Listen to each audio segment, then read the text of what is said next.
Hello my friends. ഇനി നമ്മള് സുബിക്ക് നേരത്തെ എനിച്ചേക്കാട്ടെ. ഇനി നമ്മള് റമളാനത്തെ ആദ്യത്തെ നോമ്പാട്ടാ. ആയെന്ന് എനിച്ചിട്ട് ഒരു തഹജ്ജുദ് നിസ്കരിച്ചുട്ടാ. അങ്ങനെ തഹജ്ജുദ് നിസ്കാരം കഴിഞ്ഞിട്ട് ഇനി നമുക്ക് അത്താഴം കഴിക്കണോട്ടാ. നല്ല ചൂട് ഇറച്ചിക്കറിയും അച്ചാറും ഉണ്ട് കേട്ടാ. അങ്ങനെ അത്താഴം കഴിക്കൽ കഴിഞ്ഞപ്പോ പിന്നെ നേരെ സുബൈ നിസ്കരിക്കാൻ വേണ്ടി വിട്ടുട്ടാ. അങ്ങനെ സുബൈ നിസ്കാരം ഒരു ഉറക്കൊക്കെ കഴിഞ്ഞിട്ട് ഇനി നമ്മള് കുളിച്ച് മാറ്റി സ്കൂൾക്ക് പോകട്ടെ. ഇനി നമുക്ക് പൊളിറ്റിക്കൽ സയൻസ് പരീക്ഷയാണ്. സിനാനുണ്ട് പരീക്ഷ. ചെക്കൻ രാവിലെ ചെരുപ്പ് കൈകൊണ്ടിരിക്കുക.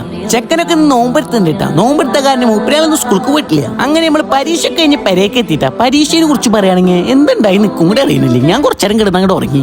നമ്മൾ റംസാൻ മാസത്തിനോടൊന്നല്ലാട്ടാ പറയണേ. ശരിക്കും പരീക്ഷകളിൽ പോയിട്ട് ഇങ്ങനെ ഉണ്ടായത്. മീനാക്കൊക്കെ നോമ്പുണ്ട് മക്കളെ. മീന് രാവിലെ ചുമ്മാർത്തി വെക്കാണേ. ചോർക്ക് എന്തോ പെരി.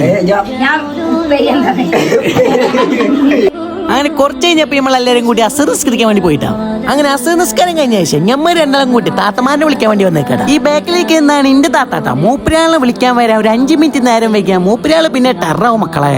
പിന്നെ നമ്മൾ പോണ വഴിയില്ലേ നമുക്ക് നോമ്പർക്കും വയ്ക്കാൻ വേണ്ടി കുറച്ച് ഫ്രൂട്ട്സ് വാങ്ങാണ്ടാണ്. പിന്നെ ആണെങ്കിൽ സിനാന്റെ പേരേക്ക് ഒരു തണ്ണിമത്തിന് വാങ്ങിച്ചിട്ടാ. മൂപ്പരാളി കൊട്ടി നോക്കുന്ന എന്താ വെച്ചാൽ തണ്ണിമത്ത ആയിണ്ടോ നോക്കുക. അങ്ങനെ നോമ്പറക്കാൻ ടൈമായപ്പോ നമ്മൾ നേരെ പള്ളിക്ക് വന്നുട്ടാ. ഇന്നിവിടെ നോമ്പറക്കാൻ സമോസ ഉണ്ട്, തണ്ണിമത്തുണ്ട്, മുന്തിരിന്, അതുപോലെ തന്നെ കളിക്കുവെള്ളമൊക്കെ ഉണ്ട്. അങ്ങനെ ബാങ്ക് കൊടുത്തിട്ട് ആദ്യം വെള്ളത്തിന് അങ്ങോട്ട് തുടങ്ങിട്ടാ.